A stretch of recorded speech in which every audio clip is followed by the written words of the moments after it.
الحمد لله والصلاة والسلام على رسول الله وعلى آله وأصحابه ومن والاه أما بعد. Très chers frères, nous sommes dans la 29e journée du mois de Ramadan 1439. Il est très probable, et Allah Ta'ala sait mieux, que nous vivons les dernières minutes, les dernières heures de ce mois béni. Parce qu'il est très probable que, Inch'Allah, l'Eid soit demain. Jusqu'à présent, on n'a pas encore la certitude. On attend toujours. Mais dans tous les cas, ce sont les derniers instants de ce mois-ci. Et là, on est toujours dans le doute et le mystère concernant le prochain Ramadan. Vous savez, il y a un vieux proverbe arabe, une sagesse, qui dit i'mal li dunyaka ka'annaka ta'ishu abada wa'mal li ukhraka ka'annaka tamutu ghada. Il y a beaucoup de gens qui attribuent cette parole-là au prophète. C'est pas le prophète qui l'a dit, sallallahu alayhi wa sallam. Agis pour cette vie d'ici-bas comme si tu ne mourrais jamais. Et agis pour la vie de l'au-delà comme si tu allais mourir demain. Quelqu'un qui ne meurt jamais, est-ce qu'il va se soucier de ce qui arrivera demain? Il s'en fiche parce qu'il ne mourra pas de toute façon. Donc il n'est pas stressé par je dois travailler, remplir le frigo, manger, tout ça. Il s'en fiche, il ne mourra pas. Mais quelqu'un qui sait qu'il va mourir demain et qui sait qu'après sa mort il sera ressuscité, il sera jugé et il sera rétribué pour ses actes, est-ce que vous pensez qu'il ira regarder un match de foot en mangeant des pop-corn? Là, chaque seconde sera importante et chaque seconde on l'utilisera de façon à se rapprocher d'Allah Ta'ala et se faire pardonner nos péchés. Eh bien, ça c'est un mathal, un proverbe, une sagesse, mais c'est une réalité. Mais malheureusement, cette réalité, on ne la comprend pas, et encore moins on la met en pratique. Parce que, voilà, ici on a des âges différents, il y en a qui sont âgés, d'autres qui le sont moins, d'autres qui le sont plus. Et il y en a qui ont jeûné 30 ramadans, il y en a qui en ont jeûné 40, d'autres qui en ont jeûné 20, d'autres qui en ont jeûné 10. Donc on a jeûné plusieurs mois de Ramadan durant ces dernières années. Cependant, malgré ça, on n'a aucune garantie est-ce qu'on sera là l'année prochaine. On ne sait pas. Et tous les ans, on en enterre. Tous les ans, on en perd. Et ces gens-là qu'on n'a plus avec nous, s'ils pouvaient revenir pour faire encore un mois de Ramadan, je vous assure qu'ils n'hésiteraient pas une seconde. Mais malheureusement, Dunya Kletna, comme on dit. Hein? Le monde, il nous a eu, il nous a mangé. Ala kulli hal, en espérant que ces derniers chapitres qu'on va lire ensemble aujourd'hui nous motivent pour travailler pour l'au-delà, Inch'Allah Ta'ala. Décidément, ce micro-là, il m'en veut. Ou là, soit il m'aime trop, il veut se rapprocher de moi, soit il veut me taper. قال رحمه الله فصل في خلود أهل الجنة فيها ودوام صحتهم ونعيمهم وشبابهم واستحالة الموت والنوم عليهم. الخلود, c'est l'immortalité, le fait d'être éternel. Les gens du paradis, ils demeureront éternellement. Et ils y seront toujours en bonne santé, ils y seront toujours jeunes, et ils ne mourront pas, et ils ne dormiront pas. قال رحمه الله هذا وخاتمة النعيم خلودهم أبدا بدار الخلد والرضوان. خاتمة النعيم يعني le sceau de leur plaisir. On a vu différentes formes de plaisir et de récompense dont ils jouiront au paradis. Le sceau, c'est avec quoi on va clôturer tout ça, c'est qu'ils y seront éternellement. Khulud abadan. En arabe, le mot abadan, en fonction du contexte, il peut vouloir dire toujours, comme il peut vouloir dire jamais. Tout dépend dans quel contexte tu l'utilises. Et dans le Coran, il y a de nombreux versets où Allah Ta'ala emploie al-abad, donc le fait que ce soit pour toujours, concernant le paradis. Khalidina fiha abada. Ou encore, qawluhu ta'ala, lahum fiha na'imun muqim. Ils y auront une réjouissance constante. Ou encore, قوله تعالى خالدين فيها ما دامت السماوات والأرض.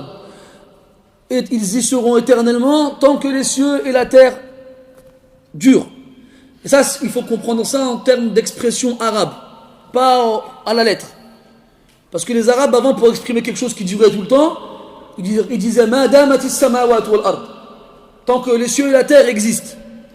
Si quelqu'un dit, oh, mais un jour, les cieux et la terre n'existeront plus, Allah il va les détruire à la fin des temps. Est-ce que ça veut dire qu'il y a une fin du paradis? Non. Là, il faut que tu comprennes l'expression comme le comprennent les Arabes quand ils l'emploient. Pas t'arrêter au mot. Il y a une différence. C'est comme quand Allah dit dans le Coran Istaghfir lahum aw la tastaghfir lahum in tastaghfir lahum 70 marratan falan yaghfir Allahu lahum. Demande le pardon pour eux, les hypocrites. Ou ne le fais pas. Si tu le fais 70 fois, Allah ne leur pardonnera pas. Est-ce que le 70 ici, il vise vraiment le chiffre? Ou bien est-ce que c'est un nombre qui vise l'exagération? C'est la seconde. Le prophète sallallahu alayhi wa sallam, justement, il avait au départ pris à la lettre. Et il invoquait Allah pour qu'il pardonne aux hypocrites. Et Omar il lui a dit, mais c'est des hypocrites. Alors Allah, Rasul il a dit, Allah il m'a dit 70. Il m'a laissé le choix. Demande pardon pour eux ou ne le demande pas. Alors je le demande quand même. Et puis après Allah il lui a interdit de demander le pardon pour les hypocrites. Donc, dans certains contextes, il faut connaître les expressions employées par les Arabes de l'époque et le sens qu'ils leur donnent. Et pas s'arrêter seulement sur le sens des mots les uns avec les autres. قال رحمه الله أوما سمعت منادي الإيمان يخبر عن مناديهم بحسن بيان أوما سمعت n'as-tu pas entendu? Donc il y a un texte منادي الإيمان, celui qui appelle à la foi c'est le prophète. Là ça fait référence au prophète sallallahu alayhi wa sallam. Il nous a informé que au paradis quelqu'un appellera les gens au paradis بحسن بيان, clairement et de façon éloquente. لكم حياة ما بها موت وعافية بلا سقم ولا أحزان. Vous aurez une vie dans laquelle il n'y aura aucune mort. وعافية, une santé dans laquelle il n'y aura aucune maladie ou tristesse. ولكم نعيم ما به بؤس. Vous aurez une réjouissance, un bonheur dans lequel il n'y aura aucun mal qui vous touchera. وما لشبابكم هرم مدى الأزمان. Et votre jeunesse ne sera jamais suivie par la vieillesse. كلا ولا نوم هناك يكون إذ نوم وموت بيننا أخوان. Aussi il n'y aura pas de sommeil, on ne dormira pas au paradis, parce que le sommeil et la mort sont tous les deux des frères. Prophète sallallahu alayhi wa sallam كما في صحيح مسلم عن أبي سعيد الخدري رضي الله عنه قال صلى الله عليه وسلم ينادي مناد إن لكم أن تصحوا فلا تسقموا أبدا وإن لكم أن تحيوا فلا تموتوا أبدا وإن لكم أن تشبوا فلا تهرموا أبدا وإن لكم أن تنعموا فلا تبأسوا أبدا فذلك قول الله عز وجل ونودوا أن تلكم الجنة أورثتموها بما كنتم تعملون. Donc les gens seront au paradis, ils se seront installés, ils seront chez eux avec leurs femmes et leur famille et leurs proches, et ils entendront une voix qui criera. Qu'est-ce que cette voix dira? Inna lakum an tasihhu fala tasqamu abada.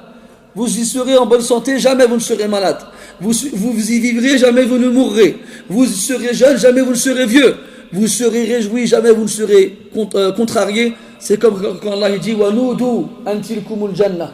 On appellera au paradis, voici le paradis que vous avez hérité par rapport à vos actions. Par rapport à vos actions. قال رحمه الله, et aussi dans l'autre hadith, قال صلى الله عليه وسلم النوم أخو الموت وأهل الجنة لا ينامون. النوم, c'est-à-dire le sommeil, c'est le frère de la mort. Et les gens du paradis ne dormiront pas. Les gens du paradis ne dormiront pas. Après, vous pourrez me dire, oh, mais dormir c'est bien. Il y a des gens qui aiment bien dormir. C'est devenu un art chez certains de dormir. C'est un plaisir chez certains. Eh bien, Allah dit dans le Coran, Ashabul jannati yawma idhin khayrun mustaqarran wa ahsanu maqila. Les gens du paradis ce jour-là, khayrun mustaqar, seront dans le meilleur des endroits. Wa ahsanu maqila, et auront le meilleur endroit pour faire la sieste. Si on traduit littéralement. L'an al-maqil, ismu zaman lil qaylula. Parce que le maqil, c'est l'endroit, le nom de l'endroit où on fait Al-Qayloula. Al-Qayloula chez les Arabes aujourd'hui, c'est la sieste. Et qui dit sieste dit sommeil. Donc comment on fait le lien entre le verset et le hadith? Tout simplement que chez les Arabes, avant, Al-Qayloula consiste à se reposer, à s'allonger après le zénith. Ce qui n'implique pas forcément le fait de dormir. Donc quand tu t'allonges, tu mets comme ça bien les bras derrière la tête, les orteils en éventail, si possible un petit mojito bien frais à côté et quelques cacahuètes salées. Anta taqil wa illam tanam, tu es en train de faire la qayloula même si tu ne dors pas. Donc ici al-maqil, c'est l'endroit où les gens du paradis seront à l'aise, confortablement installés. قال رحمه الله هذا علمناه اضطرارا من كتاب الله فافهم مقتضى القرآن. On le sait de façon classe normale dans le Coran que le fait de dormir c'est équivalent au fait de mourir. Allah dit dans le Coran Allahu yatawaffa al-anfus hina mawtiha wallati lam tamut fi manamiha fayumsiku allati qada 'alayha al-maut ويرسل الأخرى إلى أجل مسمى الله يتوفى الله يفfait mourir النفس حين موتها l'âme au moment où elle meurt donc ça c'est clair et والتي لم تمت في منامها donc il fait mourir celle qui ne meurt pas lorsqu'elle s'endort et dans notre verset Allah Ta'ala dit وهو الذي يتوفاكم بالليل ويعلم ما جرحتم بالنهار c'est lui qui vous fait mourir la nuit et qui sait ce que vous faites le jour. Et le prophète dit sallallahu alayhi wa sallam avant de dormir bismika Allahumma amutu wa ahya. En ton nom au Seigneur je meurs et je vis. Et quand tu te réveilles alhamdulillah alladhi ahyana ba'da ma amatana wa ilayhi an-nushur, que soit loué celui qui nous a fait vivre après nous avoir fait mourir et c'est vers lui que se fera le retour. Donc c'est des choses qui sont connues. Tu n'as pas besoin d'être un savant, un étudiant qui passe ton temps à lire des livres pour savoir ça. Tu lis le Coran, tu lis les du'a à faire avant de dormir en te réveillant, tu le sais. Que dormir, c'est comme mourir. Et qu'Allah il te ressuscite tous les jours. Et comme dormir, c'est comme mourir, et qu'on ne meurt pas au paradis, on ne dormira pas là-bas non plus. Et tu me diras, on sera trop occupé pour passer du temps à dormir. Hein? Et aussi, quand on dort ici-bas, c'est parce qu'on a besoin de dormir. On est fatigué. Il faut se reposer. Donner à son corps son haqq dans le hadith de Abdullah ibn Amr ibn al-As radiyallahu anhuma inna li nafsika alayka haqqan, ton âme a sur toi un devoir, assure-toi un devoir. Ça fait un mois que je crie dessus mesquine, ça y est il n'en peut plus. Un devoir, pardon, un droit. Ton âme a sur toi un droit, donc tu dois donner son droit à ton âme de repos. Ibn al-Qayyim rahimahullah il dit il y a 3 droits à donner. Un droit pour Allah subhanahu wa ta'ala, un droit pour tes proches, parents, enfants, femmes, un droit pour toi-même. Si on coupe la journée en 3, il y a 24 heures, ça fait 8 parties, 8 heures dans chaque partie. Donc tu dors 8 heures, au moins. Puis tu travailles 8 heures, au moins. Ou au plus. En France, c'est 8 heures au maximum, non? Donc il reste 8 heures. Est-ce qu'on donne 8 heures à Allah dans la journée? Il y a 5 prières. On va étaler. 10 minutes pour les ablutions. On étale. On étale, c'est pas grave. Il y a des frères qui restent longtemps aux toilettes, si vous saviez. 10 minutes pour la prière. 10 minutes pour la prière. Si tu pries derrière moi ici, c'est à peu près 10 minutes. Ça fait 20 minutes. Qu'on multiplie par 5, ça fait 100 minutes, soit 1h40. On va rajouter, on va étaler 5 minutes après chaque prière de dhikr. 25 minutes, plus 1h40. 2 heures. On va 2 heures. On va arrondir à 2 heures. Taïb. Allez, le frère, Masha'Allah, les mujtahid, il lit 2 hizb de Coran dans la journée. Aujourd'hui, ceux qui font les mujtahid, tous les jours, il lit 2 hizb, 20 pages. 20 pages à une lecture plus ou moins classe, non, ni trop lente, ni trop longue. On va dire, ça va lui prendre, allez, on va exagérer, 40 minutes. 40 minutes. Quelqu'un qui lit Ni trop lentement, ni trop rapidement. Il va mettre 2 minutes pour lire une page. Il y a dans un hizb, il y a 10 pages, 20 pages fois 2, 40 minutes. Ça fait combien? 2 heures? 2h40. Ya Allah. On va dire, il est mujtahid, il aime bien, il apprend sa religion, il a un petit livre à la maison, il lit 20 minutes par jour. 20 minutes. Ça fait combien? Ça fait 3 heures. Qu'est-ce qu'on peut rajouter? On a déjà dit dhikr. On a mis dhikr après la prière, on a lu du Coran. Là, on parle vraiment le musulman, masha'Allah. Ça, celui qui fait ça tous les jours, c'est un musulman, masha'Allah. Et voilà. Il reste combien d'heures? Il reste 5 heures. Tu lui donnes à Rabbi? Non. Tu fais quoi avec? Donc ça a donné déjà 8 heures à ton nefs. Ça a donné déjà 8 heures à ta femme et tes enfants et à ton travail. Il reste 5 heures. Tu te fais plaisir. Ah, parce que quand on parle de nefs, ton corps, il a encore un droit sur toi. C'est pas que le naas, hein. C'est pas que le sommeil. Il faut le nourrir, ce corps-là. Vous savez, cette légende comme quoi il faut avoir 8 heures de sommeil, elle est fausse, c'est pas vrai. Ton corps, Allah, il a fait en sorte qu'il s'adapte à ce que tu lui imposes. C'est comme une bête sauvage. Le lion dans la savane, il court et il règne en maître. Et ils arrivent à le mettre dans des cages et à lui faire des sauts sur des tabourets. Ça, là. À force de lui mettre des coups de fouet, le lion ne se la ramène plus. Même si dans la savane, quand il rugit, plus personne ne bouge, avec des coups de fouet, il ne se la ramène plus, le lion. Eh bien, ton œuf, c'est pareil. Là, tu le laisses gambader dans la savane et il rugit, puis personne ne bouge. Mais si tu lui mets des coups de fouet, il ne se la ramènera plus. Ton œuf, tu dois le tenir fermement. Sinon, c'est lui qui te tiendra. Soit tu seras son abd, son esclave, soit il sera le tien. Et si tu lui imposes un certain rythme, 4 heures, 5 heures de sommeil, vous savez, même Malik, pendant 15 ans, 20 ans, il a fait la prière de Subh avec les ablutions de l'Isha. Il a fait les ablutions de l'Isha pour faire l'Isha, et il les a gardées jusqu'à Subh.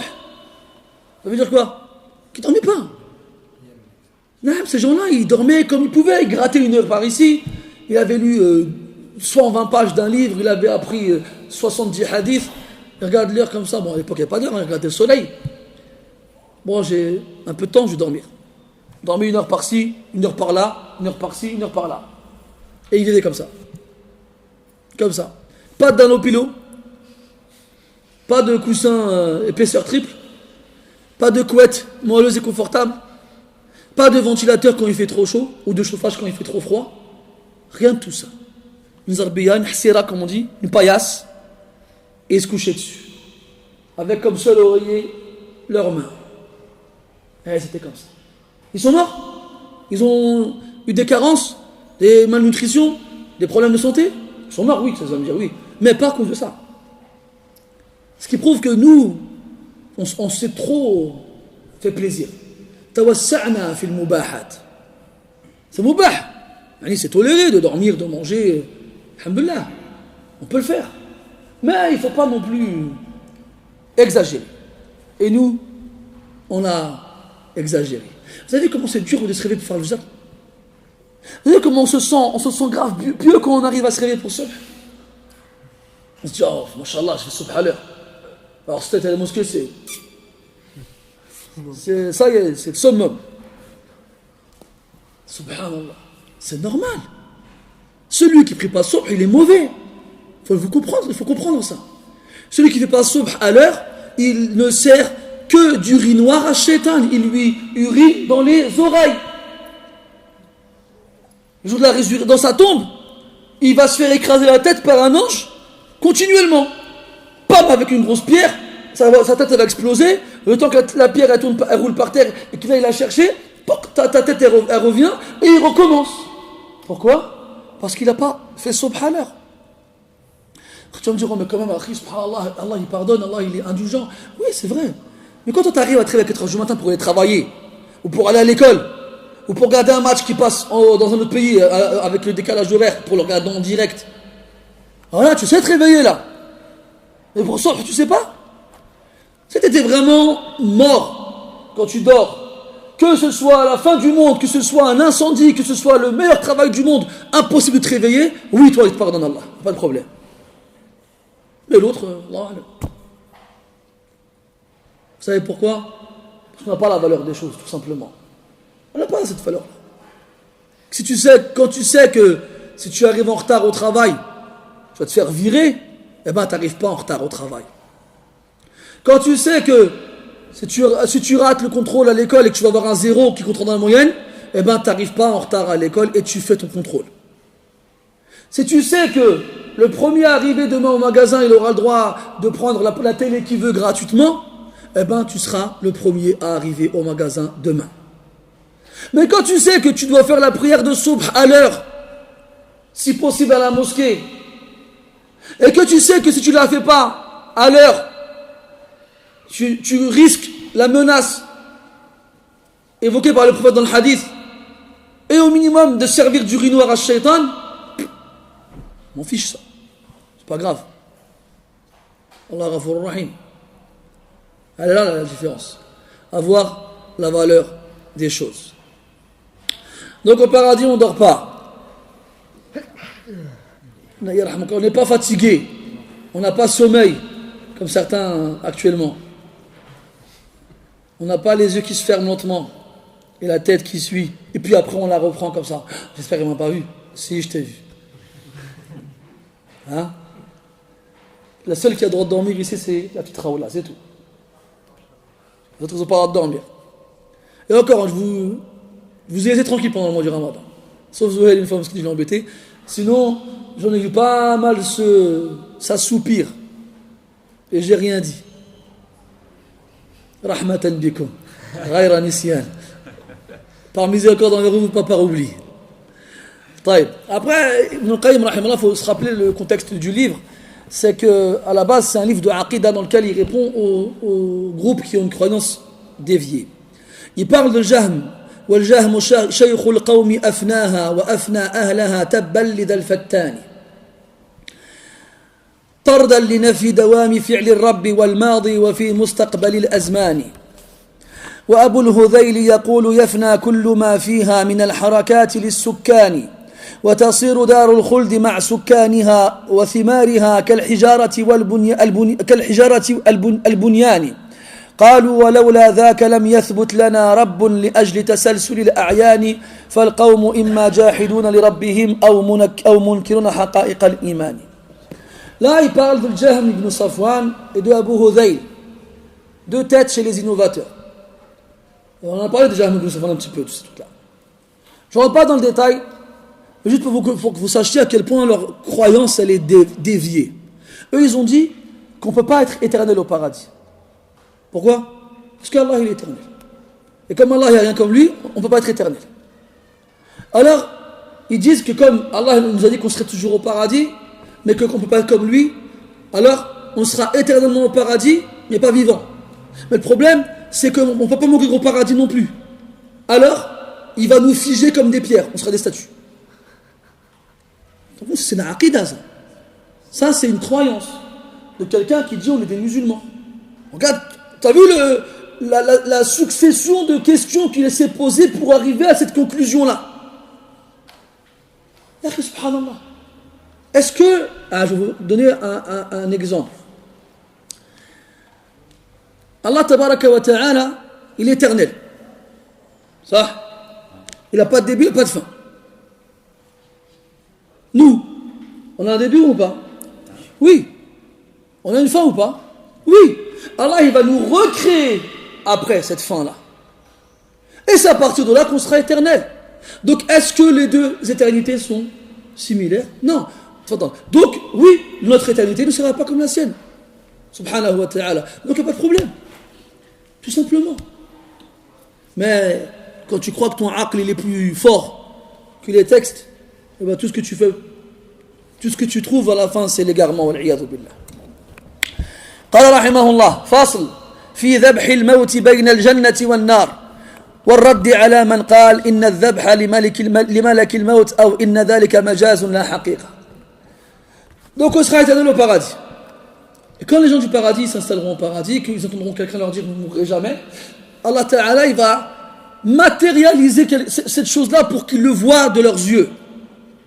Parce que comme on dit en arabe, laysa al-khabar kal-mushahada. Être informé d'une chose, c'est pas comme y assister. Si je te dis il y a une cascade quelque part sur terre, où à cause des courants, à cause des vents forts, eh ben, l'eau, au lieu de descendre, elle monte. Ça existe vraiment sur terre, ça. Il y a une cascade comme ça qui existe. Je crois que c'est au Canada, je crois. Ou quelque part sur terre. Et le mouhim, t'entends parler de ça, tu dis, wow, c'est agib ça. Là, tu es au courant. Mais est-ce que là, l'effet de cette affaire en apprenant l'information sera comparable à l'effet que ça te fera quand tu seras devant elle à la regarder avec tes yeux et voir l'eau monter? Une cascade, ça coule, ça monte pas. Ce sera pas pareil. Laysa al-khabar kal-mushahada. L'information n'est pas comme le fait d'assister à la chose. Donc ici, Allah, il envoie un ange pour informer les gens du paradis qu'ils ne mourront jamais. Et en plus de ça, il faut qu'il leur montre que la mort n'existe plus. Et un hadith qui nous parle de ça. Il nous dit l'auteur, rahimahullah, أَوَمَا سَمِعْتَ بِذَبْحِهِ لِلْمَوْتِ بَيْنَ الْمَنْزِلَيْنِ كَذَبْحِكَ بِالشِّضَّانِ. N'as-tu pas entendu, donc il y a un hadith, que la mort sera sacrifiée entre les deux demeures, بَيْنَ الْمَنْزِلَيْنِ, le paradis et l'enfer. كَذَبْحِكَ بِالشِّضَّانِ, comme on sacrifie le bélier. Ad-dan, c'est les ovins, la nature de l'animal. Le hadith, il est rapporté par Al-Bukhari, d'après Abu Sa'id radiyallahu anhu toujours. قال رسول الله صلى الله عليه وسلم يؤتى الموت كهيئة كبش أملح. On apportera la mort sous l'apparence d'un bélier blanc. Amlah, ça peut vouloir dire beau, min al-milaha, de la beauté, et amlah, de l'milh, du sel, qui est blanc. Merci. Fayunadi munadin. Quelqu'un appellera. En bon français, on appelle ça un héros. C'est pas le héros des super-héros là. H-E-R-O-S. Un héros, H-E-R-A-U-L-T. Quelqu'un qu'on a. À l'époque, dans le Moyen-Âge, en France, il y avait des gens qui venaient dans les villages et qui criaient Oyez, oyez. Oyez, c'est qui peut me faire le i'rab de oyez en français. Hein? Le i'rab, c'est l'analyse grammaticale. C'est quel verbe, oyez? Non. Pardon? Attends, quoi? Ouir. C'est le verbe ouir. De l'ouï. Ouir. J'ai ouï dire. Ah. Vous n'avez pas connu Molière, vous, hein? Jean-Baptiste Poquelin, pour ceux qui le connaissent. Oyez, c'est l'impératif du verbe ouir. Ça te parle, Abdurrahim, non? Ala kulli hal. Oyez, oyez. Allez, écoutez, écoutez. Ils criaient comme ça. Et les gens sortaient de chez eux. Et puis ils se mettaient autour d'eux. Ils écoutaient les informations. C'était les informations de l'époque. Eh bien, cet homme-là, on l'appelait le héros.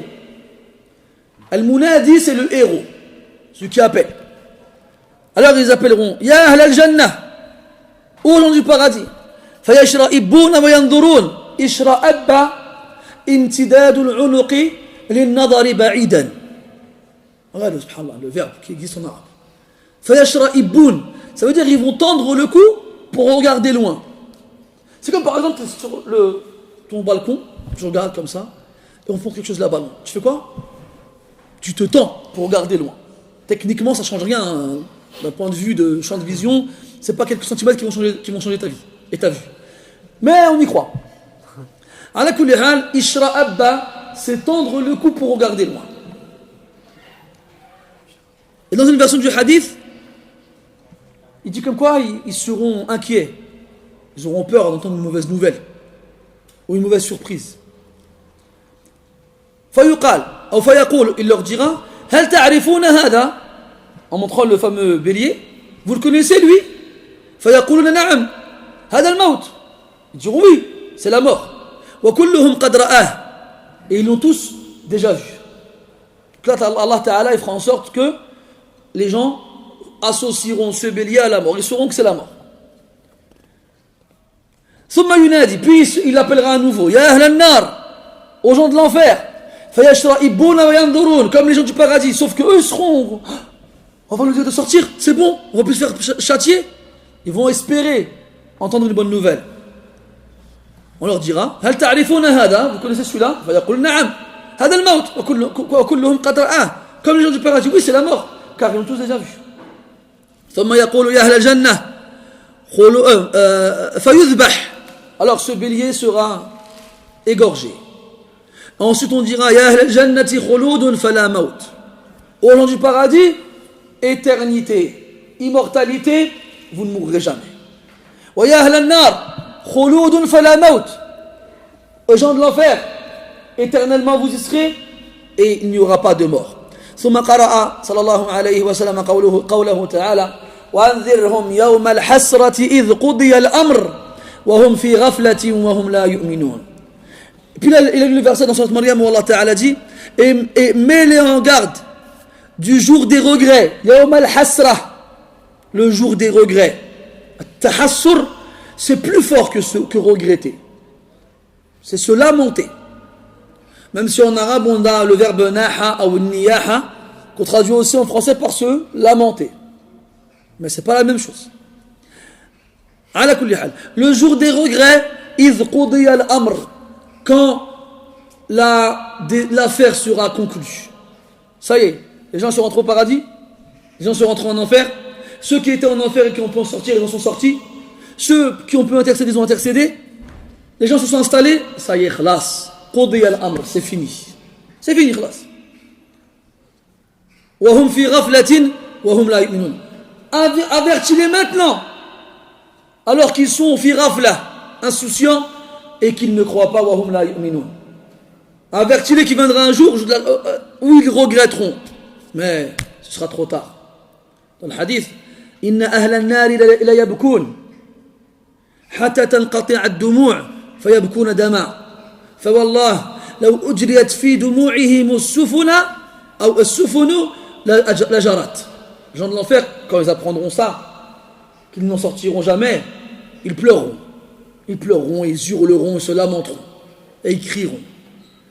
Ils pleureront tellement qu'ils n'auront plus de larmes, alors ils pleureront du sang.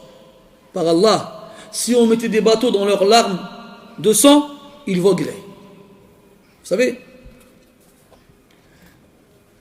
Ibn Rajab, rahimahullah ta'ala, il a écrit un livre qui s'appelle At-Takhwif min an-nar. At-Takhwif min an-nar.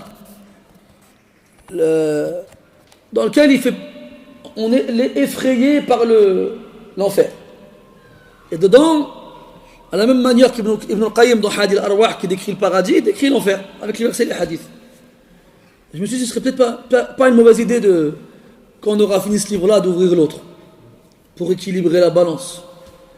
Là, les portes du paradis étaient ouvertes pendant le Ramadan, on a parlé du paradis. Puis, quand le Ramadan va se finir, les portes de l'enfer vont se rouvrir. Alors il serait peut-être temps d'en parler aussi. On en reparlera, Inch'Allah. Taïb. Donc, le jour des regrets, wal'iyadu billah. Il y en a qui ont compris de ce hadith que c'était l'ange de la mort qu'on allait égorger. Mais non, c'est la mort. C'est pas l'ange de la mort. L'ange de la mort, c'est l'ange qui est chargé de faire mourir. Mais c'est pas la mort, lui. La mort est une créature indépendante. Alladhi khalaqa al-mawta wal-hayata. Celui qui a créé la mort et la vie. Dans le verset. Dans ce verset, قُلْ يَتَوَفَّاكُمْ مَلَكُ الْمَوْتِ. Vous fait mourir l'ange de la mort.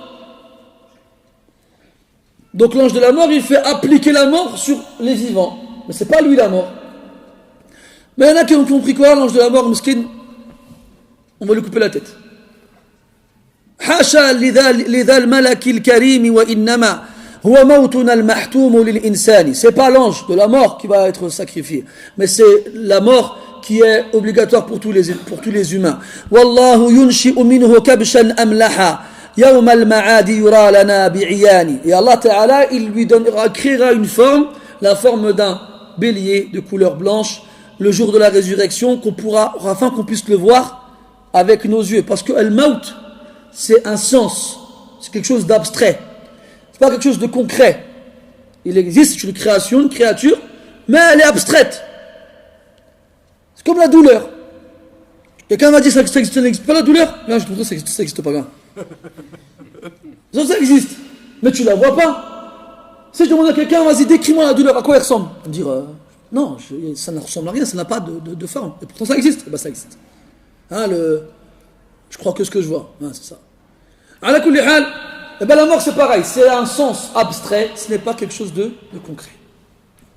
Alors, le jour de la résurrection, pour vraiment symboliser la fin de la mort, Allah lui donnera une forme physique pour qu'on voit bien qu'elle n'est plus là. Et Allah Ta'ala, il fait ce qu'il veut.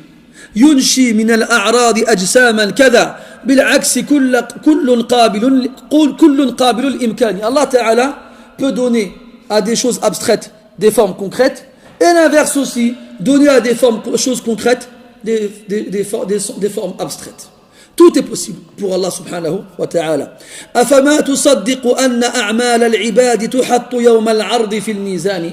Ne crois-tu pas que les actions des gens seront posées dans la balance le jour de la résurrection? Là, tes actions là. Tu es assis à la mosquée. Tu jeûnes. Tu es entre deux prières. Tu écoutes un rappel. Rien que là, tu fais 4 actions maintenant là. Est-ce qu'elles sont physiques? Est-ce qu'elles sont concrètes? Est-ce qu'elles ont une forme? Est-ce qu'on peut les toucher? Est-ce qu'on peut les peser? Non. Eh bien, le jour de la résurrection, Allah lui donnera à ces actions-là un corps, un poids, une forme, qui seront dans les plateaux de la balance. Puis il dit وَلِذَاكَ تَثْقُلُ تَارَةً وَتَخِفُّ أُخْرَى ذَاكَ فِي الْقُرْآنِ بِذُو تِبْيَانِ. C'est pour ça que la balance, soit elle est légère, soit elle est lourde. C'est dans le Coran de façon claire. فمن ثقلت موازينه فمن خفت موازينه وله لسان كفتاه تقيمه والكفتان إليه ناظرتان. Ça fait référence à la balance. Dans une balance en arabe, il y a, je ne sais plus comment ça s'appelle, vous avez vu la jauge qui permet de déterminer le poids au milieu. On l'appelle en arabe al-lisan, la langue, parce qu'elle est droite comme une langue. Et les plateaux, on les appelle al-kiffatan, les plateaux. Donc il parle de cette balance-là, à quoi elle ressemble. Et cette balance, le jour de la résurrection, c'est pas quelque chose d'abstrait, c'est une réalité. Il y aura réellement une balance concrète, palpable, physiquement existante, avec 2 plateaux, avec une jauge. Elle sera là. Allah dit dans le Coran, nous poserons les balances de la vérité le jour de la résurrection. Contrairement à ceux qui sont venus nous dire qu'il n'y a pas de balance. Ils ont remis tout en question. La hawla wa la quwwata illa billah. Laissez-nous croire, subhanallah. Laissez-nous croire ce qu'Allah nous a dit. Arrêtez de nous embrouiller avec votre philosophie qui n'a aucun sens. أَوَمَا سَمِعْتَ بِأَنَّ تَسْبِيحَ الْعِبَادِ وَذِكْرَهُمْ وَقِرَاءَةَ الْقُرْآنِ يُنْشِيهِ رَبُّ الْعَرْشِ فِي صُوَرٍ تُجَادِلُ عَنْهُ يَوْمَ الْقِيَامَةِ الْأَبْدَانِ.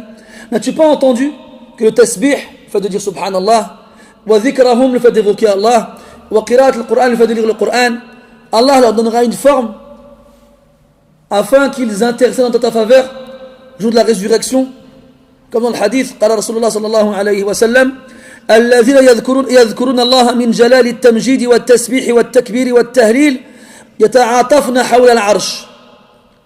Donc ceux qui évoquent Allah tabaraka wa ta'ala, toutes leurs formes d'évocation, la glorification, la sanctification, la proclamation de sa grandeur, la proclamation de l'unicité, toutes ces formules-là, Allah Ta'ala leur donnera une forme qui circuleront autour du trône. Lahunna dawiyyun ka dawiyyin nahl. Elles ont un bourdonnement comparable à celle de l'abeille. Yaqulna li sahibihin ألا يحب أحدكم أن يكون له عند الرحمن شيء يذكره به.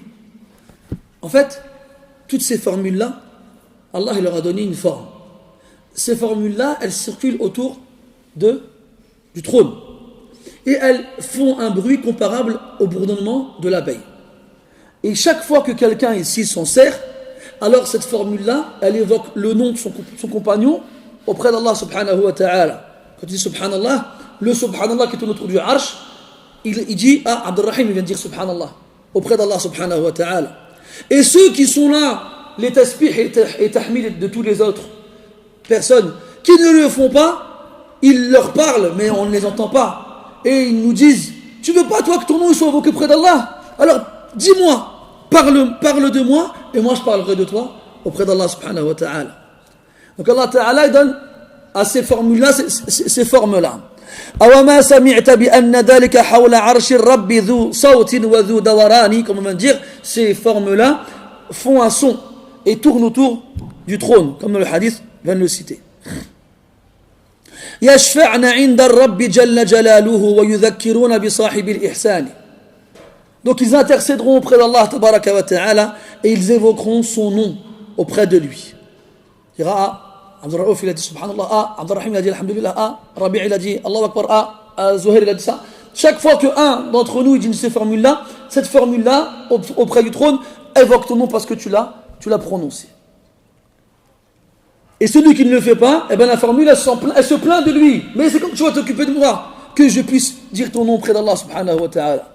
Vous vous rendez compte qu'il y en a là-haut comme ça qui attendent et que jamais ils ne prononcent le nom de celui à qui ils sont attachés. أَوَمَا سَمِعْتَ بِأَنَّ ذَلِكَ مُؤْنِسٌ فِي الْقَبْرِ لِلْمَلْفُوفِ فِي الْأَكْفَانِ. N'as-tu pas entendu que ton adoration te tiendra compagnie dans la tombe pour celui qui est enveloppé dans le linceul?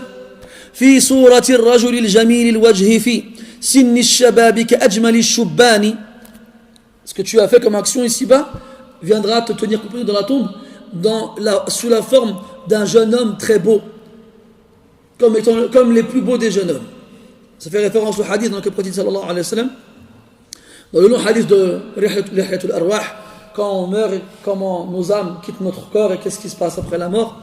Il dit à la fin, وَيَأْتِيهِ رَجُلٌ حَسَنُ الْوَجْهِ حَسَنُ الثِّيَابِ طَيِّبُ الرِّيحِ. Il est dans sa tombe, on lui a élargi sa tombe jusqu'à ce que ses yeux puissent voir. Il y aura, je crois, ils disent quoi, que ça s'étend jusqu'à 10 km, je crois, si je ne dis pas de bêtises. Ça ne vous parle pas. Il faut arrêter de regarder n'importe quoi sur YouTube, les frères. Et voilà, il y a des choses intéressantes, voilà. Oh, ben c'est parce qu'elle est haute. Hein? Oui, après, ça dépend de la taille de ce que tu regardes. C'est vrai. La perspective, elle va jouer. Il ne faut pas qu'il y ait d'obstacles dans ton champ de vision. Et il ne faut pas que l'objet que tu regardes soit trop grand ou trop petit. Donc forcément, ça changera les distances. Mais d'un point de vue classique, normalement, ton regard, il s'étend jusqu'à l'horizon. Et l'horizon, c'est quoi? C'est 10 km. Ça à vérifier. J'ai un vague souvenir, mais je ne suis pas sûr. Mais c'est dans ces alentours-là. Et bien dans ta tombe, pourtant, je ne sais pas si ça vous est déjà arrivé dans un cimetière, ou de creuser. On vous invite à faire ça. Je vous invite à le faire, mes frères. Allez dans les cimetières. Si vous pouvez participer à, comment on dit, au creusement, au creusage, au fait de creuser la tombe,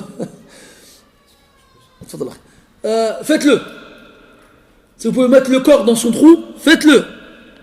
Si vous pouvez ensuite remettre la terre dans le trou, faites-le. Wallahi, c'est un effet radical. Nous, on oublie qu'on meurt. On se voit vivre jusqu'à 300 ans. Mais va dans les cimetières, va. Va dans les cimetières. Et même si tu connais personne enterré là-bas, regarde les dates de naissance et les dates de mort. Regarde les gens qui sont nés la même année que toi et qui sont déjà morts. Eux, ils sont morts, toi, tu es encore là. Alors que vous êtes venus en même temps, la même année, ici-bas. Cherche des gens qui sont nés le même jour que toi. Moi, j'ai déjà cherché, bon, je n'ai pas trouvé. En même temps, je n'ai pas fait toutes les tombes, mais je cherchais des... Juste pour voir, ça fait quoi.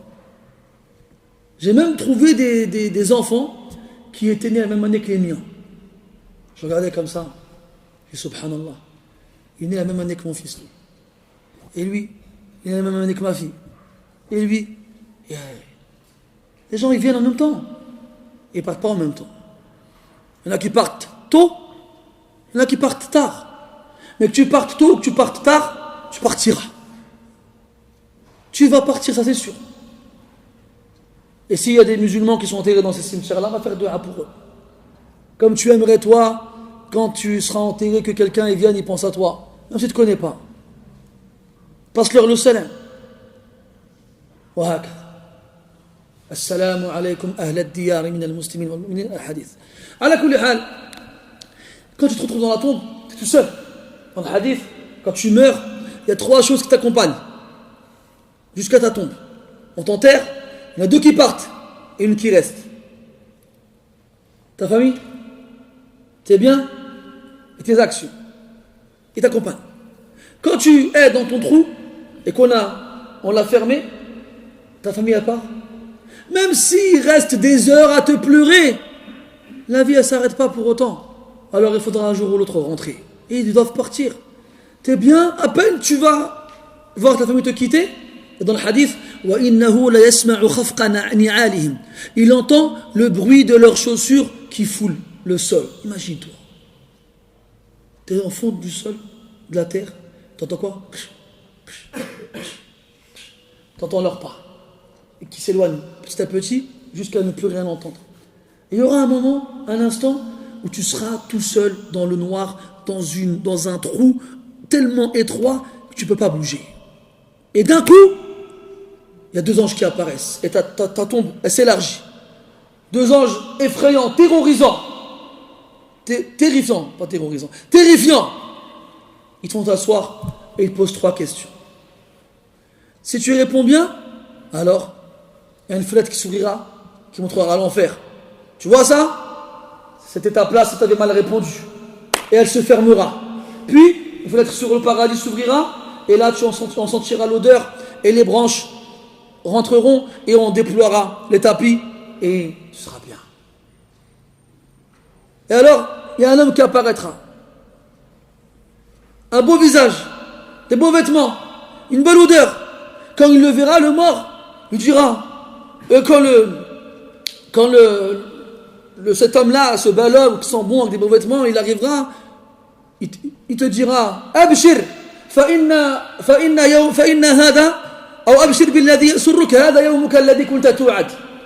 réjouis-toi de ce qui t'apportera la joie. Voici le jour qu'on t'a tant promis. Alors lui répondra, Man ant, fawajhuka alwajhu alladhi yaji'u bil khair. Qui es-tu? Un visage comme celui-là ne peut annoncer qu'une bonne nouvelle. Alors il lui répondra, Ana amaluka salih. Je suis tes bonnes actions.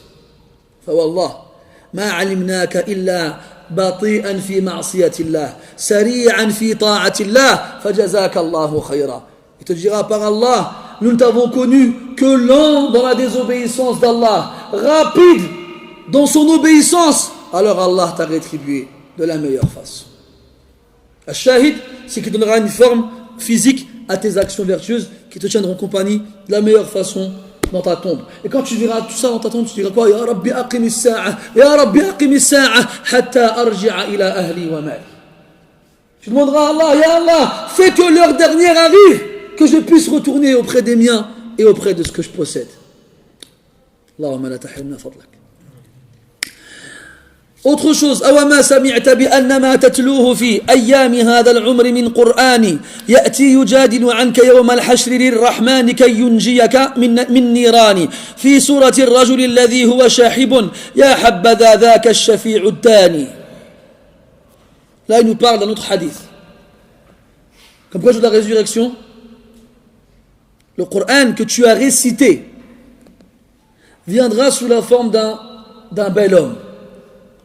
Il dira à celui qui l'a récité ici-bas, Ana alladhi ashartu laylak wa adma'tu hawajirak. C'est moi qui t'ai fait veiller la nuit. C'est moi qui t'a assoiffé le jour. Quand tu lis, après t'as plus de salive dans la bouche. C'est lui. Celui que tu as tant lu ici-bas. Tu en as fait ton compagnon. Tu as rempli avec ton temps libre. Tu ne restais pas silencieux un instant sans lire le Coran. le réviser tous les jours ou le réciter, la résurrection viendra sous la forme d'un bel homme. Tu te diras, c'est moi qui t'ai empêché de dormir la nuit. Parce que Sahib, le Coran, il ne passe pas sa nuit à dormir. Il dort, c'est un humain, il a besoin de dormir. Mais il ne fait pas que ça. Et le jour, il récite. Et entre autres aussi, il jeûne. Vous voyez comment pendant le mois du Ramadan, on goûte à la vie des pieux. On jeûne le jour, on lit le Coran, on fait la prière à la mosquée, on fait Qiyam al-Layl, on donne notre argent. C'est pendant 30 jours. C'est intense.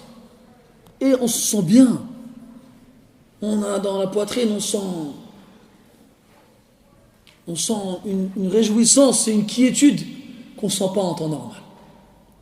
Puis le jour de l'Eid, il arrive et on reprend nos habitudes. Et bien celui qui vit comme ça toute sa vie, c'est de lui dont Allah il parle dans le Coran. Man amila salihan min dhakarin aw untha wa huwa mu'min falanuhyiyannahu hayatan tayyiba ahsant tayyiba. Celui qui est croyant et qui fait des actions vertueuses, nous lui ferons vivre une vie bonne, une vie agréable, une vie paisible. C'est pas comme ceux qui sont au bord de leur piscine avec de l'argent et des grosses maisons et des grosses voitures. Non, c'est pas ça la vie paisible. C'est pas ça. La vie paisible, c'est tuma'ninatul qulub, savoir le cœur apaisé, wanshirahu sadr, et la poitrine épanouie. C'est ça, avoir une bonne vie. Même si tu ne manges que des dattes, même si tu dors par terre, même si ta couverture c'est le ciel et ton lit c'est le sol. Wallah, t'es le plus heureux des hommes. Mais malheureusement, dunya gharratna, wa akalatna, wa khada'atna, wa alhatna, wa ansatna. Malheureusement, ce bas monde nous a trompés, nous a mangés, nous a fait oublier, il nous a distraits.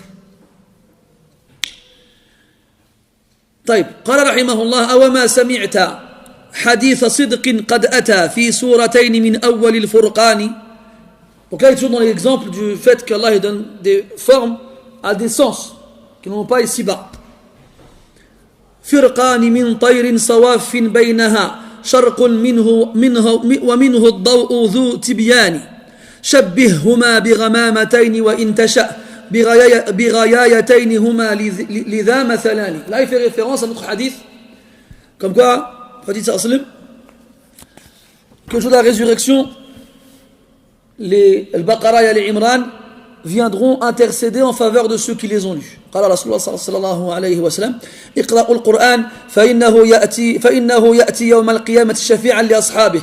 Lisez le Coran, car il viendra le jour de la résurrection intercéder en faveur de ceux qui l'ont lu, comme le hadith qu'on vient de voir. اقرأوا الزهراوين البقرة وسورة آل عمران. Lisez les deux roses, les deux fleurs, les deux beautés, Al-Baqarah et Al-Imran. فإنهما يأتيان يوم القيامة كأنهما غمامتان أو كأنهما غيايتان أو كأنهما فرقان من طير صواف.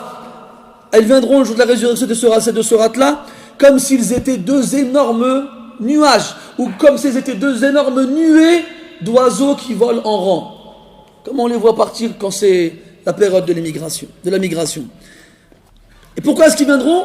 Pour intercéder en faveur de ceux qui les ont lus beaucoup ici-bas.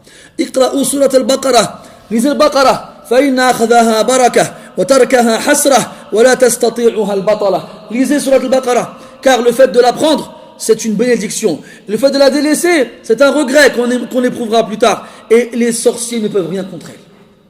Les sorciers ne peuvent rien contre elle. هذا مثال الأجر وهو فعالنا لتلاوة القرآن بالإحسان. أو ما سمعت بقلبه سبحانه الأعيان من لون إلى ألوان. Donc là il dit aussi qu'Allah tabaraka wa ta'ala il change les formes des choses ici-bas ainsi que leurs couleurs. C'est comme quand il parle du blé lorsqu'il pousse. Allah dit dans le Coran ألم ترى أن الله أنزل من السماء ماء فسلكه ينابيع في الأرض ثم يخرج به زرعا مختلفا ألوانه. Allah il a fait descendre du ciel une eau avec laquelle il fait revivre la terre. Et cette eau-là, elle coule à travers les ruisseaux qu'il y a sur terre. Puis la terre fait sortir de son ventre plein de blé, de choses qui poussent, مختلفا ألوانه, de couleurs différentes. ثم يهيج فتراه مصفرا. Puis il s'assèche et il devient jaune. Quand ça s'assèche, ça devient jaune. Moi je me rappelle quand j'étais petit, j'allais au pays, j'allais au bled. Je voyais, on quittait la France, c'était tout vert. On arrivait au bled, c'était tout jaune. Et moi je croyais que l'herbe n'avait pas la même couleur en fait. En France, c'est au bled. En France, elle est verte, au bled, elle est jaune. En fait, c'est parce que là-bas, il fait tellement chaud. Moi, je sais, j'étais bête. Il fait tellement chaud, il n'y a tellement pas de pluie qu'elle s'assèche, et en fait, elle devient jaune. Mais sinon, quand j'étais au bled à une autre période que l'été, et que j'ai vu que c'était tout vert, je fais, finalement, là-bas aussi, ils ont de l'herbe verte. Shahid, quand l'herbe n'a pas de quoi survivre, alors elle s'assèche et devient jaune. Donc elle passe par différentes couleurs et par différentes formes. C'est comme le fruit quand il pousse. Il est mûr, après il n'est pas mûr, après il est mûr, après il est trop mûr, après il pourrit, après il tombe, après les mouches elles le finissent. Ala kulli hal, donc ça c'est le pouvoir d'Allah subhanahu wa ta'ala. فالموت ينشيه لنا في صورة خلاقه حتى يرى بعيان. Donc la mort, Allah la créera, la recréera sous une autre forme afin qu'on puisse la voir avec nos yeux. والموت مخلوق بنص الوحي والمخلوق يقبل سائر الأكوان. Et la mort est une création. Allah il l'a créé. تبارك الذي بيده الملك وهو على كل شيء قدير الذي خلق الموت. Celui qui a créé la mort, c'est une créature. Et la créature, Allah il fait ce qu'il veut avec. Il fait ce qu'il veut avec. Et il lui fait avoir les formes qu'il veut. في نفسه وبنشأة أخرى وقد وبقدرة قالب الأعراض والأعيان. Soit il la transforme alors qu'elle existe déjà, comme quand Allah a parlé des gens qui ont transgressé le sabbat, Ashab al-Sabt, qu'est-ce qu'Allah il a dit? Kunu qiradatan khasi'in. Soyez des singes avilis. Il les a métamorphosés en singes alors qu'ils étaient des humains. Donc il les a changés de forme alors qu'ils étaient déjà des humains. Première forme. Deuxième façon, ils ont une forme, puis ils meurent, et Allah il les recrée différemment. Ça, tout ça chez Allah Ta'ala, c'est possible. وكذلك الأعراض يقلب ربها أعيانها والكل ذو إمكان. على كل حال, donc dans les deux sens. لم يفهم الجهال هذا كله فأتوا بتأويلات ذي البطلان فمكذب ومؤول ومحير وما ذاق طعم حلاوة الإيمان. الجهال, les ignorants, tout ça ils n'ont pas compris. Ils sont partis interpréter et renier et ils sont restés perplexes devant ce texte-là. ما ذاق طعم حلاوة الإيمان. Ceux-là n'ont pas goûté le goût, n'ont pas goûté à la saveur de la foi. La saveur de la foi, c'est accepter ce qui vient des textes avec son cœur, avec certitude, et ne pas les remettre en cause, même si on ne les comprend pas. لما فسى الجهال في آذانه. Tout à l'heure, je disais ça chez moi. J'ai lu ce bait et ma fille, j'ai rigolé comme je viens de le faire.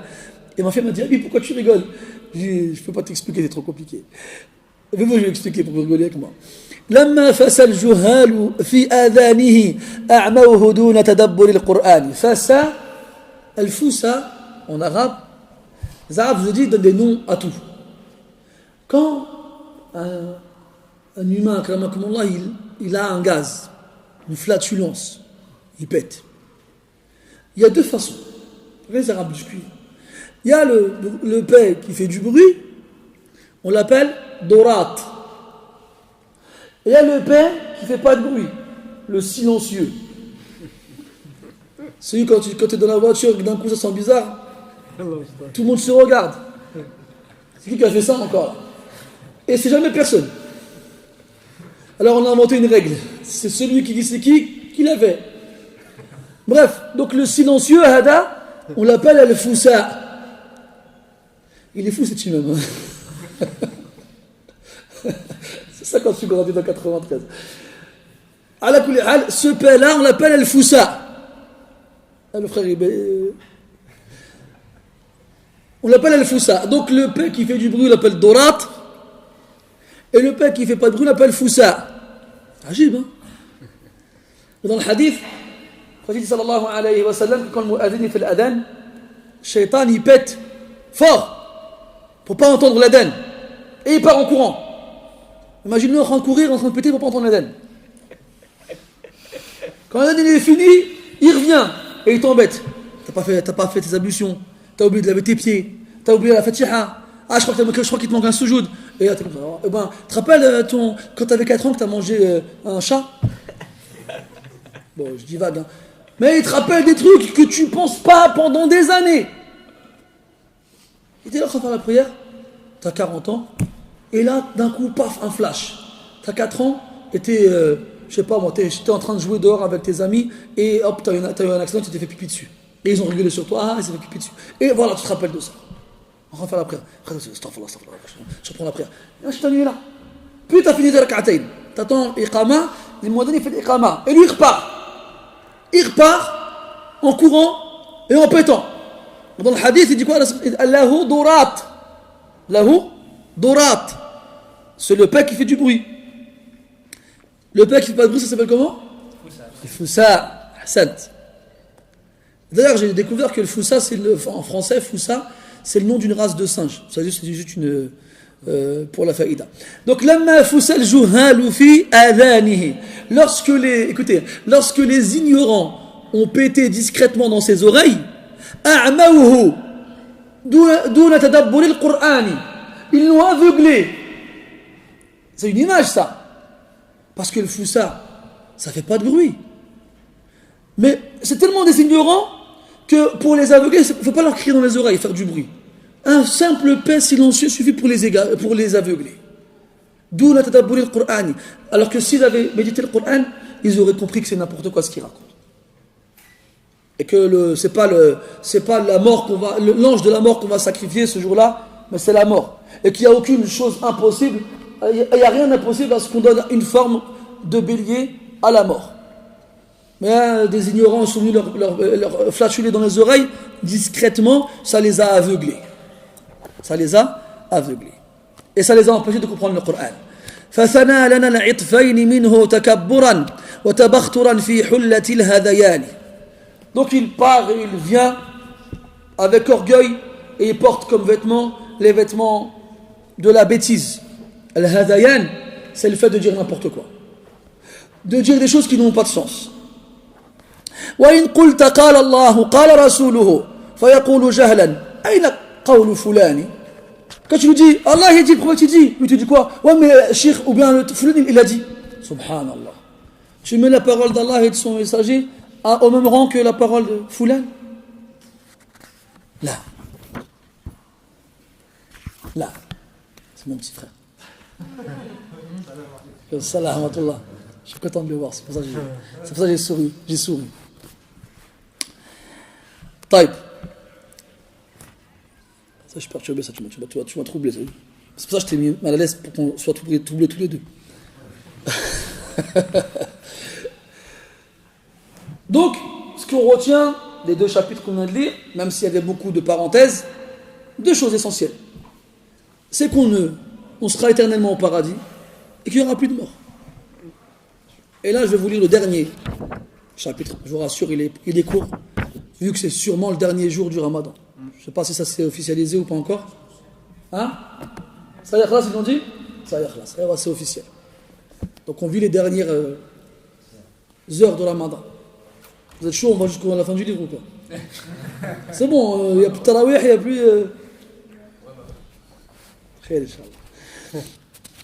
قال رحمه الله في أن الجنة قيعان وأن غراسها الكلم الطيب والعمل الصالح. القيعان, le paradis, le qi'an c'est le pluriel de qa'. Et le qa' c'est la terre qui est simple. Dans quel sens simple? C'est la terre qui est malléable, la terre dans laquelle qu'on peut creuser facilement, qu'on peut labourer facilement, la terre qu'on peut travailler facilement, et la terre de laquelle toute bonne chose pousse facilement. Et la terre au paradis, qi'an, elle est comme ça. Wa ghirasuh, et ce qu'on y plante, c'est quoi? Al-kalimu tayyib, les bonnes paroles. C'est quoi les bonnes paroles? Subhanallah, alhamdulillah, Allahu akbar, la ilaha illallah, la hawla wa la quwwata illa billah, Allahumma salli ala Muhammad. Et la meilleure des paroles, ala l'itlaq, c'est le Coran. Il n'y a pas de dhikr meilleur que lire le Coran. والعمل الصالح et les actions vertueuses. قال رحمه الله أو ما سمعت بأنها القيعان فاغرس ما تشاء بذا الزمان الفاني. N'as-tu pas entendu que la terre du paradis c'est du qi'an comme je viens de vous l'expliquer? N'as-tu pas entendu ça dans un hadith? Donc, comment on dit? Sème, plante ce que tu veux ici-bas. بذا الزمان الفاني. Ici-bas, c'est une période de temps qui est vouée à disparaître. On doit s'en servir comme moment pour semer. Et le jour de la récolte, c'est le jour de la résurrection. Comme il disait Ali radiallahu anhu, هذه الدار مزرعة للآخرة. Ce bas monde, c'est un champ pour l'au-delà. C'est toi qui y plantes ce que tu veux.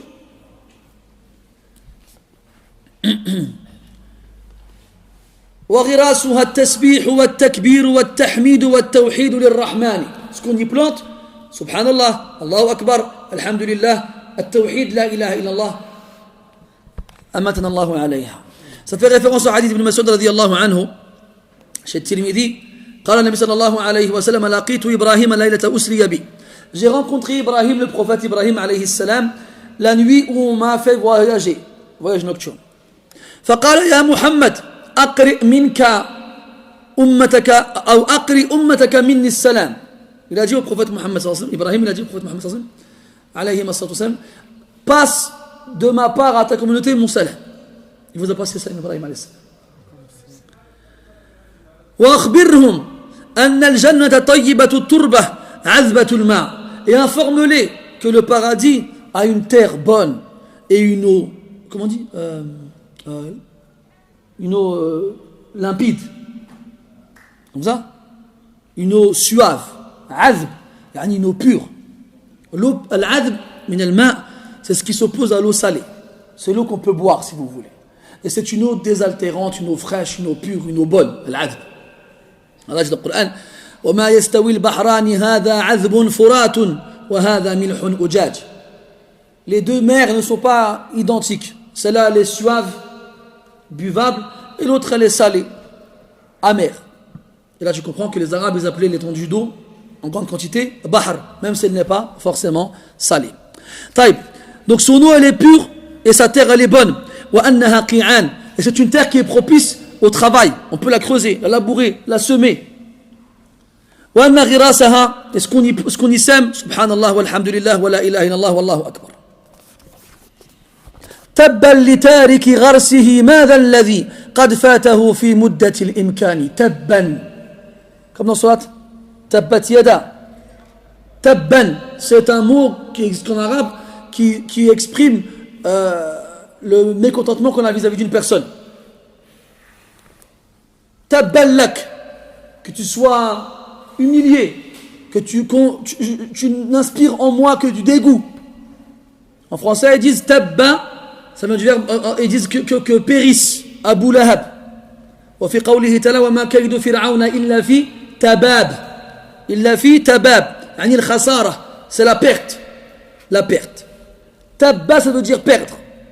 Tabban lak, que tu perdes, que la perte soit avec toi. Tabban li tariki gharsihi, que la perte soit pour celui qui n'a pas semé cette terre et qui n'y a rien planté. ماذا الذي قد فاته في مدة الإمكان. Qu'est-ce qu'il a fait quand il était ici-bas et qu'il pouvait travailler? Allah lui a laissé des années et il n'a rien fait. Tabban lak. Forcément c'est le pire des perdants. يا من يقر بذا ولا يسعى له بالله قل كيف يجتمعان. Et toi qui es conscient de cela mais qui ne fait rien pour, tu es conscient qu'au paradis la terre on peut la travailler et qu'on y plante subhanallah alhamdulillah Allahu akbar la ilaha, et tu le fais pas. Dis-moi comment c'est possible que tu le saches et que tu ne fasses rien. أرأيت لو عطلت أرضك من غراس ما الذي تجني من البستان. Si tu avais une terre et que tu n'as planté rien, qu'est-ce que tu vas récolter alors le jour où les gens récolteront leurs fruits et leurs légumes? Parce qu'aujourd'hui c'est facile, aujourd'hui tu vas au marché, tu achètes ce que les gens y vendent. Mais à l'époque, quand tu avais ta terre à toi, si tu plantes rien, qu'est-ce qui va pousser? Rien. Et quand rien ne poussera, tu vas manger quoi? Tu vas vivre de quoi? De rien. Si tu avais délaissé le travail de ta terre, tu n'aurais jamais rien. Tu n'aurais jamais rien récolté. وكذاك لو عطلتها من بذرها ترجو المغل يكون كالكيمان. C'est la même chose. ما قال رب العالمين وعبده هذا فراجع مقتضى القرآن. Qu'est-ce qu'Allah il a dit? Et son serviteur le prophète sallallahu alayhi wa sallam, qu'est-ce qu'ils ont dit dans le Coran et dans la Sunna? Va, retourne dans le contenu du Coran. وتأمل الباء التي قد عينت سبب الفلاح لحكمة الفرقان. C'est comme dans le verset où Allah Ta'ala dit وَنُودُوا أَن تِلْكُمُ الْجَنَّةُ أُورِثْتُمُوهَا بِمَا كُنْتُمْ تَعْمَلُونَ. Il a dit, réfléchis au bas ici, le bima, le bi. À quoi il sert ce bas? C'est quoi? Vous entrez au paradis, héritez du paradis, bima kuntum ta'maloun, à cause de ce que vous faisiez comme actes. Il y en a, je vais vous résumer c'est ce qu'il va dire jusqu'à la fin. Il y en a qui n'ont pas compris le hadith du prophète sallallahu alayhi wa sallam quand il dit aux compagnons radiyallahu anhum لن يدخل أحد الجنة بعمله. Personne ne rentrera au paradis par ses actions. قالوا ولا أنت يا رسول الله. Même pas toi يا رسول الله. قال ولا أنا. Même pas moi. إلا أن يتغمدني الله بفضل ورحمة. Sauf si Allah m'enveloppe dans la grâce et la miséricorde. فسددوا وقاربوا. Faites le maximum. C'est comme quelqu'un qui tire à l'arc. Il vise la cible. Lui, il faut son maximum pour toucher la cible, le centre. Même s'il la rate, il fait son possible pour être le plus proche. Ah, aujourd'hui, dans les jeux de fléchettes, parce que nous, on ne tire pas à l'arc. Hein? Dans les jeux de fléchettes, tu as le cercle comme ça, tu as le point rouge au milieu, c'est 100 points 100 points. 50 50 points. Puis après, tu as un petit cercle autour, je crois que c'est coupé en 4 avec 25. Après, tu as... Bref, le cercle, il est coupé en plusieurs parties, et sur chaque partie, tu as un chiffre. Toi, tu as 3 fléchettes. Et avec les 3 fléchettes, tu dois avoir le plus grand score. Si tu as 3 fois 50, tu auras le maximum. D'accord? Bon, tu n'as pas l'œil de l'aigle. Approximativement, tu vises au centre. À défaut de le toucher, tu essayes d'en être proche. C'est ça, c'est didou. Wa qaribu. Visez juste et approchez-vous le plus. Approchez-vous le plus. ولا يتمنين أحدكم الموت إما محسنا فلعله أن يزداد وإما مسيئا فلعله أن يستعتب. Et que personne d'entre vous ne souhaite la mort. S'il est vertueux, alors il pourra faire encore plus de bien. Et s'il fait des péchés, s'il est mauvais, alors peut-être qu'il se rendra compte de son mal et il s'arrêtera. يستعتب من العتاب. Il se fera des reproches à lui-même. ولا أقسم بالنفس اللوامة. Et je jure par l'âme qui se plaint. Et la bonne âme. L'âme qui se plaint de ton mal. L'âme qui se plaint du manque de bien. L'âme qui se plaint de ta fainéantise. Cette voix qui te dit, tu aurais pu donner au pauvre, pourquoi tu ne l'as pas donné? Cette âme qui te dit, tu t'es pas réveillé pour prier, pourquoi tu t'es pas réveillé? Cette âme qui te dit, tu aurais pu jeûner aujourd'hui, pourquoi tu n'as pas jeûné?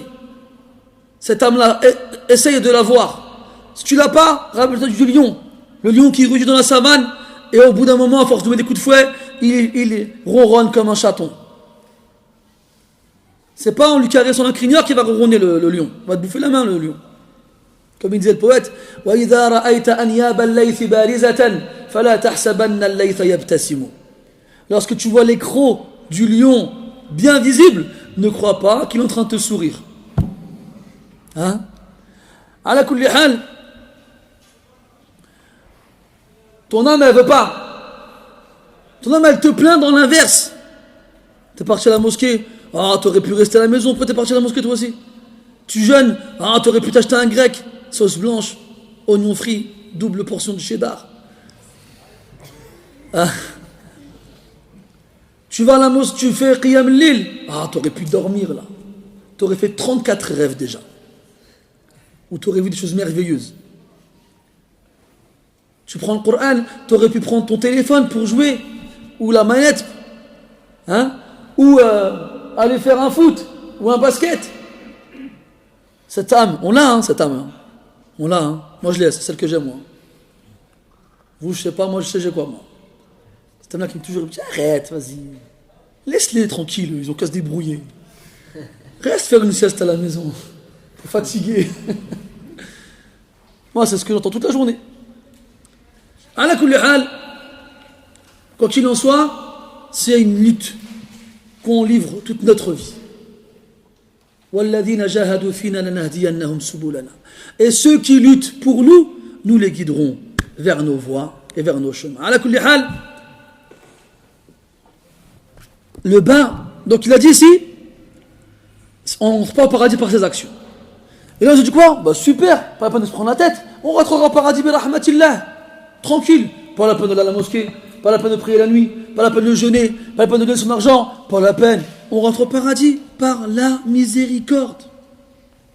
Mais sache une chose, c'est qu'il n'y a pas de contradiction entre les textes. Le hadith il est sahih, pas de problème. Mais le Coran il dit quoi? Bima kuntum ta'malun. C'est que la cause qui te fait mériter la miséricorde d'Allah subhanahu wa ta'ala, ce sont tes actes. Et si tu rentres au paradis par la miséricorde d'Allah subhanahu wa ta'ala, eh bien tu t'y installeras en fonction de tes actions. Il y a plein de degrés différents au paradis. Les gens ils sont à des degrés différents. Il y a les supérieurs et les inférieurs comme on l'a vu précédemment. Si on rentre au paradis par la miséricorde d'Allah seulement, alors tout le monde sera égaux. On avait déjà dit ça. Moi je suis là, je passe la nuit à jouer à la console, je révise pas mon cours. J'arrive au contrôle, je réponds au pif qui a construit la tour Eiffel. C'est facile. Moi je réponds Léonard de Vinci. C'est comme la question, quelle est la couleur du cheval blanc d'Henri IV? Ala kulli hal. Toi t'es là, t'es vraiment le zigoto qui n'a pas révisé, t'arrives au contrôle, tu mets ce qui te passe par la tête. Ça passe ou ça casse. Vous savez aux États-Unis ils ont des QCM. C'est pas des contrôles comme on a nous ici. C'est des questionnaires à choix multiples. Il y a une question et il y a plein de cases. Et tu coches la réponse qui te paraît, qui est pour toi la plus juste. Il y en a qui ont répondu au pif absolu. Ils ont eu tout bon. C'est comme le loto. Est-ce que ça veut dire que lui il est intelligent, il a révisé ou bien il a travaillé? Non. C'est une question de coïncidence. Lui, on va le mettre comme l'autre qui a passé son année entière à réviser, à potasser, à apprendre par cœur. Là, yastawiyani abada. Non. Ils ne sont pas égaux. Donc, qu'est-ce qui va faire la différence entre nous au paradis, dans les degrés qu'on occupera, ce sera nos actions. Donc, si on rentre au paradis, c'est par la miséricorde d'Allah subhanahu wa ta'ala qu'on mérite par nos actes. قال الله عز وجل ورحمتي وسعت كل شيء. Ma miséricorde embrasse toute chose et plus large que toute chose. فسأكتبها للذين يتقون. Je la prescris à ceux qui craignent. ويؤتون الزكاة. Et qui se purifient, qui purifient leur âme. والذين هم بآياتنا يؤمنون. Et ceux qui croient en nos signes. Donc mon frère, Inch'Allah tu rentreras au paradis. Si tu meurs musulman. Tu rentreras par la miséricorde d'Allah subhanahu wa ta'ala et te fera miséricorde. Allah il a créé sans miséricorde. Une, on se la partage depuis le début de la création jusqu'à la fin. Une seule, tout le monde se la partage. Humains et autres créatures. C'est cette miséricorde-là qui fait que la jument lève son sabot pour que son poulain puisse l'allaiter. Cette miséricorde qu'on a entre nous. Allah il parle entre de l'homme et sa femme. وَجَعَلَ بَيْنَكُمْ مَوَدَّةً وَرَحْمَةً. Et il y a mis entre vous de l'affection et de la miséricorde. C'est cette rahma qu'on a vers nos parents quand ils sont vieux.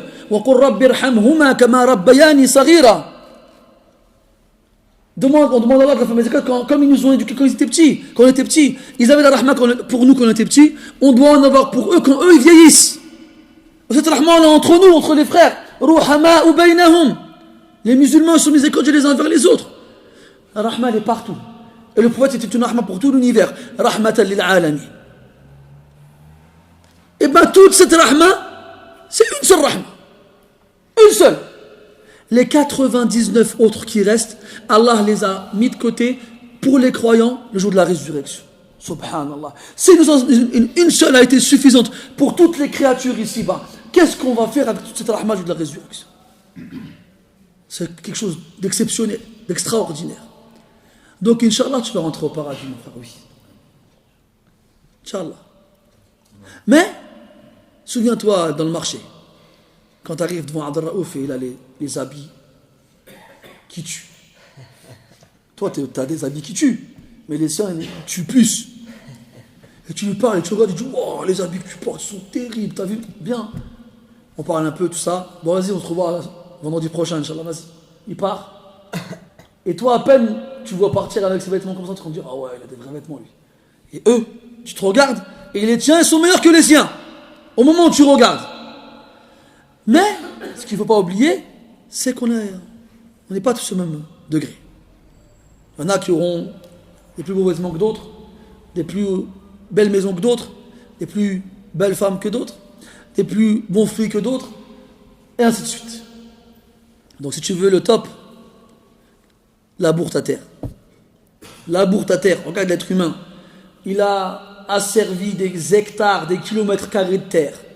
Il a fait marcher sa tête pour construire des tracteurs, des moissonneuses-batteuses, des machines énormes avec des grosses roues pour travailler la terre. Le maximum de surface en moins de temps possible. Résultat, ils ne cessent de semer et de récolter. Et ils vendent, et ils gagnent de l'argent, et ils recommencent, et ils investissent, et wahakada. Toute leur vie. Ils vivent ainsi. Pourquoi? Pour vendre. Pourquoi? Pour avoir de l'argent. Et bien de la même façon, ce terrain, cette terre, ce bas monde, c'est un terrain dans lequel tu dois semer. Et le jour de la récolte, c'est le jour de la résurrection.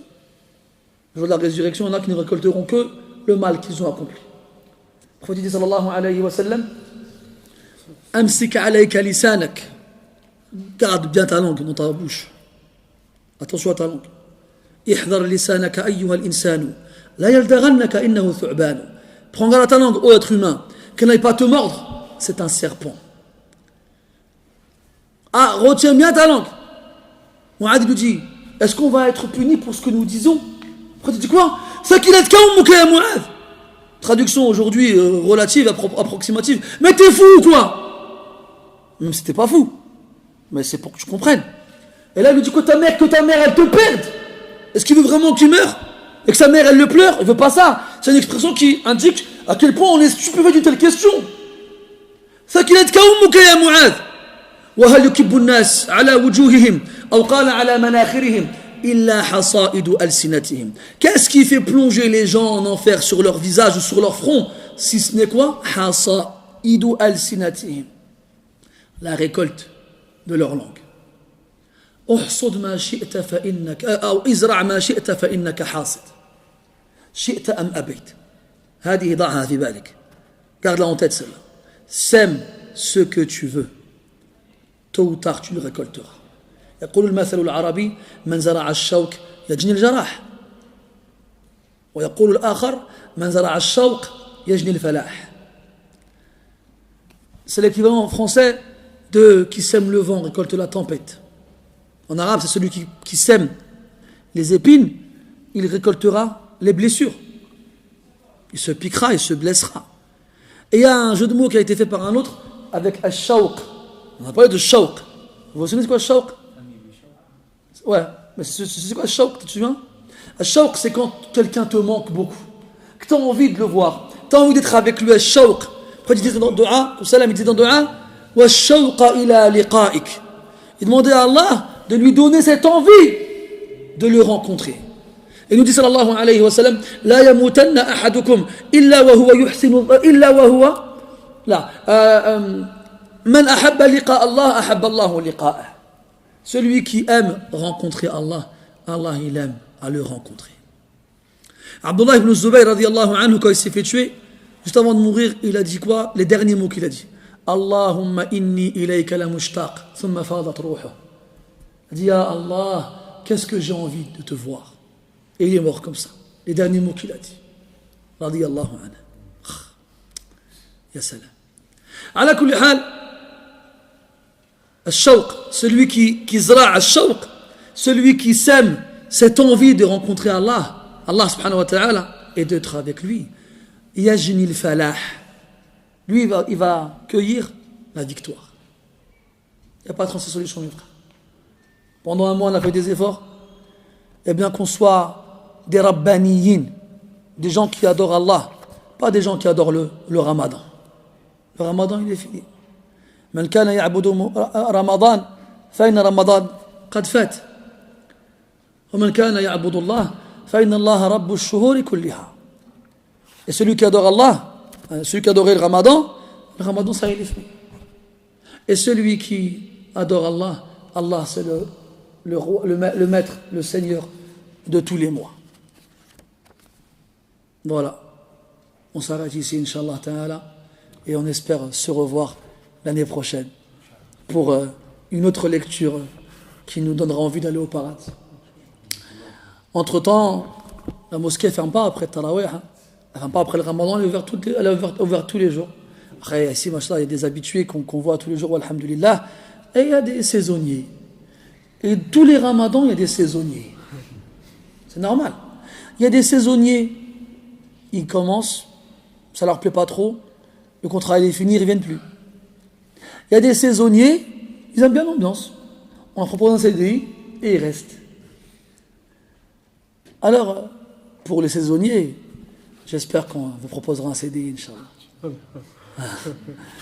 On est là 3 fois par semaine, mercredi, samedi et dimanche, entre le Maghreb et l'Isha, pardon. Et on essaye tous ensemble d'apprendre notre religion. On essaye tous ensemble de devenir meilleurs. On essaye tous ensemble de mourir moins bêtes. Donc j'espère que ce n'est qu'un au revoir et pas un adieu. Et comme disait le poète, rahimahullah, Ya laytani qad mittu qabla firaqikum wa li sa'ati at-tawdi'i ma ahyani. Si seulement j'étais mort avant de vous quitter, et ainsi je n'aurais pas eu besoin de vous dire au revoir. Mais je vous dis que à demain, Inch'Allah.